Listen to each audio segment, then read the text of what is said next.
अशोक चव्हाणांनी पक्षाचा राजीनामा दिलाय आणि आता ते भाजपात प्रवेश करतायत। या पार्श्वभूमीवर महाराष्ट्र काँग्रेसने एक महत्त्वाची बैठक बोलावलेली आहे। काँग्रेसचे महाराष्ट्राचे प्रभारी महेश चेन्नीथला यांनी ही बैठक बोलावलेली आहे। पृथ्वीराज चव्हाण, बाळासाहेब थोरात, नसीम खान, विजय वडेट्टीवार या बैठकीला उपस्थित राहतील।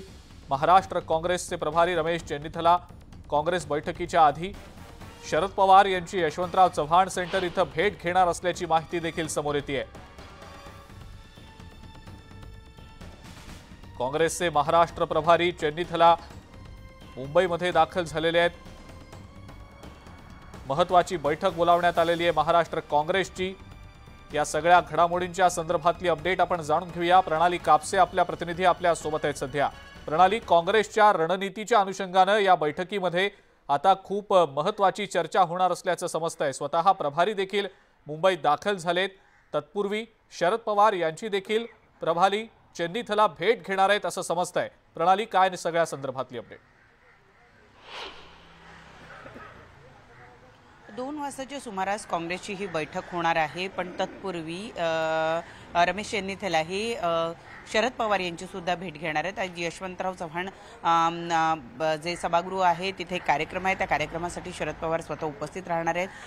राष्ट्रवादीचे सगळे महत्त्वाचे नेते, राष्ट्रवादी शरदचंद्र पवार गटाचे सगळे नेते जे आहेत ते या ठिकाणी उपस्थित राहणार आहे आणि तिथे रमेश चेन्नीथला हे शरद पवार यांची भेट घेणार आहे। खरं तर आपण राज्यसभेच्या निवडणुकीच्या दृष्टीने ही सगळी रणनीती आखली जाते, कारण काँग्रेसकडेच एकमेव संख्याबळ असं होतं की ज्या भरोशावर राज्यसभेचा एक सदस्य निवडून आणला जाऊ शकतो। राष्ट्रवादीचे 2 तुकडे झाले, शिवसेनेचे 2 तुकडे झालेले आहेत। दोन्ही गटांकडे आता एवढं संख्याबळ नाही की त्यांचा एखादा उमेदवार निवडून येऊ शकेल आणि म्हणूनच यापूर्वी शरद पवार यांनी स्पष्ट केलेलं होतं की काँग्रेस जो कुठला उमेदवार देतील त्याला आमचा म्हणजे राष्ट्रवादी शरदचंद्र पवार पक्षाचा पाठिंबा असेल। आणि त्या संदर्भामध्ये आता 2 दिवसांपूर्वी आपण बघितलं होतं की उद्धव ठाकरे यांची सुद्धा भेट रमेश चेन्नीथला यांनी घेतलेली होती, परंतु दरम्यान आता मात्र राजकीय भूकंप झालेला आहे। अशोक चव्हाण हे भाजपमध्ये प्रवेश करतायत, भाजपमधून त्यांना राज्यसभेचं तिकीट मिळणार आहे।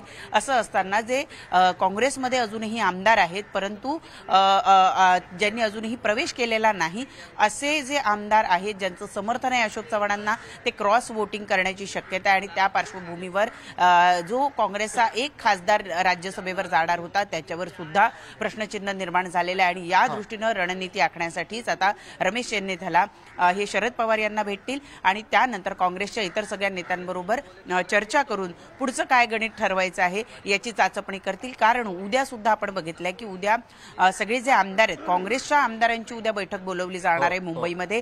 त्यांना सगळ्यांना इथं बोलवलं जाणार आहे, त्यांना आम्ही कुठल्या हॉटेलवर ठेवणार नाही असं जरी सांगितलं जात असलं तरीही एक प्रकारे सगळ्यांच्या मनामध्ये नेमकं काय चाललेलं आहे, कुणीही क्रॉस वोटिंग करू नये या दृष्टीने उद्याचं मार्गदर्शन ठरणार आहे। आपण बैठकीच्या अनुषंगाने अपडेट्स जाणून घेऊच या। धन्यवाद, आपण जी माहिती दिली त्या